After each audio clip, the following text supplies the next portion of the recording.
A new animated movie has dropped on Netflix called Orion and the Dark. It's from DreamWorks, and after a year of animated movies getting absolutely eviscerated at the box office, are studios scared to drop new movies in theaters? No. They're just getting smarter about releasing mediocre movies into theaters.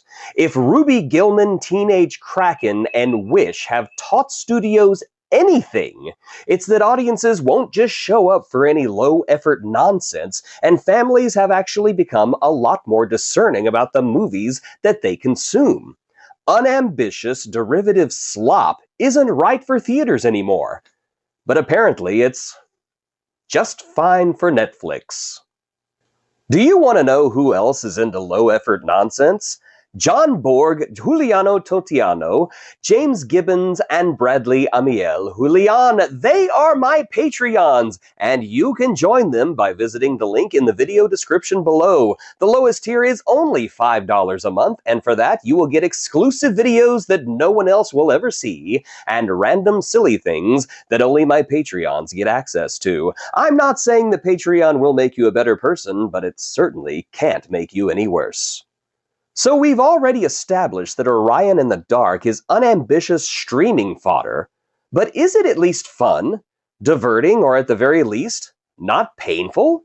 Let's find out to get what is my hair doing.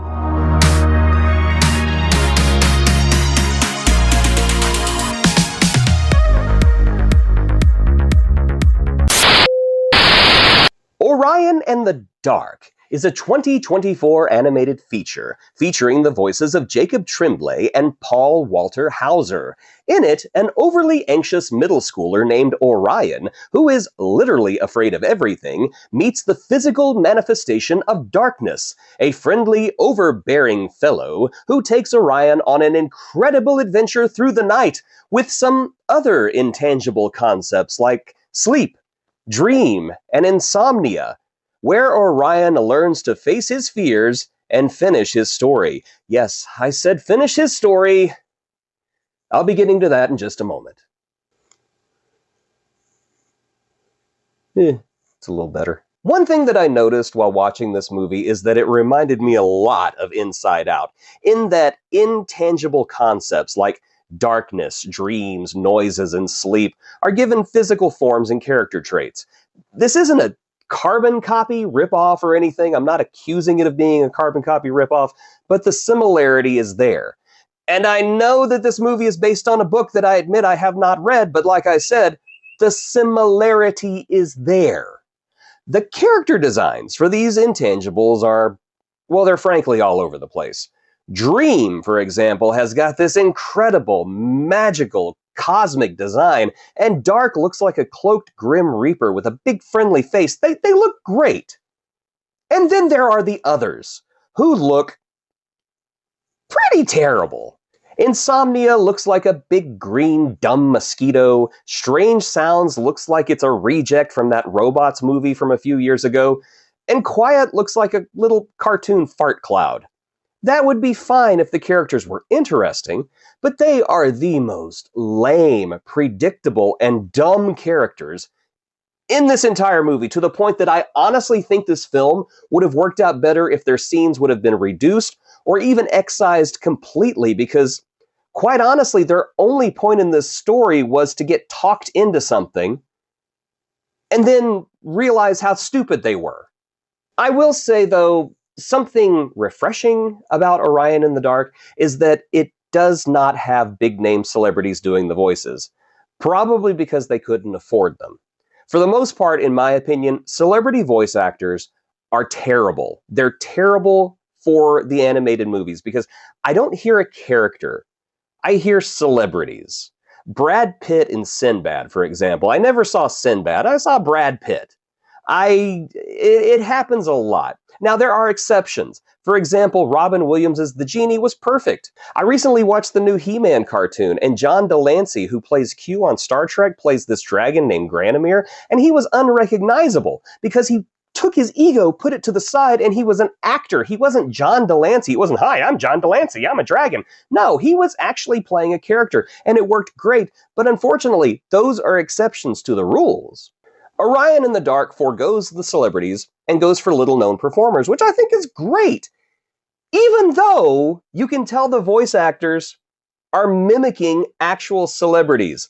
Paul Walter Hauser, for example, who plays Dark, you can't not tell me he did not spend the entire movie imitating Seth Rogen, who they could not afford. So they got a voice actor to imitate him and design the character to look like him. And the result is distracting. It really adds nothing substantial to the story. I don't see a character when I see Dark. I see a low-rent Seth Rogen impersonator, and that's all I was ever able to see. Oh, and Nat Flaxon, who plays Insomnia, he's doing the voice of Elfo from Enchantment. I know that doesn't lend anything to my review, but it was driving me crazy during the movie because I heard the voice and I couldn't figure out where I'd heard the voice before, and it wasn't until after when I looked it up, I was like, oh, hi, I'm Elfo! So in case you do decide to watch the film, I'm doing you a solid, and you're welcome. So the plot of this movie is that Dark and these other intangible characters, they go on this big journey around the world, chasing the night and staying in the dark, staying ahead of the physical manifestation of light, who destroys darkness just by being around it. And when they get far enough ahead of the light, they take these breaks and they talk to each other.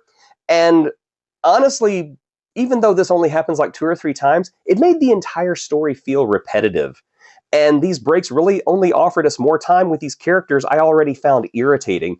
Even more so when these characters, who have apparently been friends with Dark for centuries, abandon him at the literal drop of a hat when Orion tells them how cool light is. That's all it took?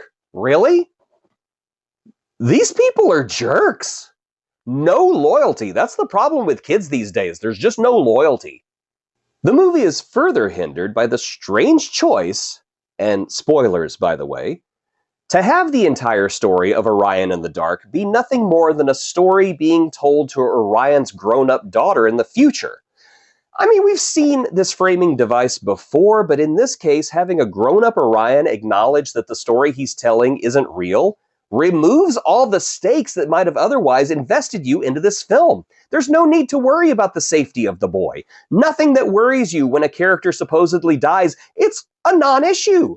When the movie acknowledges that the movie is fiction and doesn't matter, why should we care? And before you say a thing about the princess and bride using the same framing device, no, it does not. It's the grandfather telling his grandson a story that the grandfather is not a part of. We don't know what's going to happen to Wesley or Buttercup or any of the other characters, and therefore, we're still invested in the story. It's not the same, so don't come at me with that nonsense. Breathe. Orion in the Dark continues to not do itself any favors when Orion's future daughter inserts herself into the story to help it find an ending. In fact, her arrival comes off exactly as it comes off in the fiction of the movie. The writers had no idea how to advance the plot without some kind of intervention, and that was her purpose. It was not a good idea. It's so artificial and just dumb. Hey, we wrote ourselves into a corner. What are we gonna do? I have an idea. Let's use time travel to bring someone from the future to the past to tell us what to do. That's a dumb idea, but it's 5 o'clock and I want to go home. Let's do it. I'm also going to jump back a bit. The character who supposedly dies, he commits suicide. I'm dead serious. No pun intended. And it does not resonate because the death is meaningless because of the framing device. It means nothing, has no impact, and comes off as a fake attempt at giving the movie a fake emotional resonance. And honestly, it's about on par with the entire movie. Hollow and pointless. A movie that could have been great with a little remixing and editing at some point, or at least a more competent screenwriter. It's been reduced to being something vampant and meaningless. I have not seen a movie self-sabotage like this in a long time. Where does this leave Orion and the Dark? Not great, I'll admit. While the movie isn't offensively bad, it's decidedly uninspiring and unfulfilling. It's an interesting idea, given an uninteresting treatment. Definitely mediocre. Orion in the Dark is a holdover from the era when the studios could confidently plop anything they wanted to into theaters and it would turn a profit. Sorry, DreamWorks, but we're in a new era now, the post-pandemic area, and you have to try harder than that. And I guess this is something DreamWorks recognized, which is why it went straight to streaming. It just wasn't good enough. Period. Personally, I found the entire thing rather tedious and pedantic. No emotional impact, the growth of the characters was unremarkable, and the adventure itself was never anything special. While Orion in the Dark is a movie of ideas, few of them are nurtured and brought into maturity. Instead, we're left with a low-effort humdrum. Even the animation and character designs, with a couple of exceptions, are as dull as a rusty poop knife.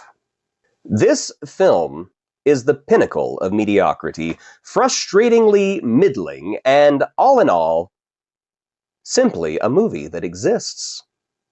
Thank you for joining me into this snore-inducing journey into darkness. If you would, please subscribe if you haven't done so already, and please show favor to the goddesses of the algorithm by liking, sharing, and commenting on this video. It gets YouTube off. Of course, becoming a Patreon would also be appreciated. Finally, this channel just crossed 10,000 followers, and to each and every one of you, I would like to say thank you. Making content here on YouTube, sharing my opinions about movie and television and the like, is something I enjoy doing, and I'm so grateful to have found an audience with all of you. And so, to all of my 10,000 followers, please join me next time to find out what Jason watches.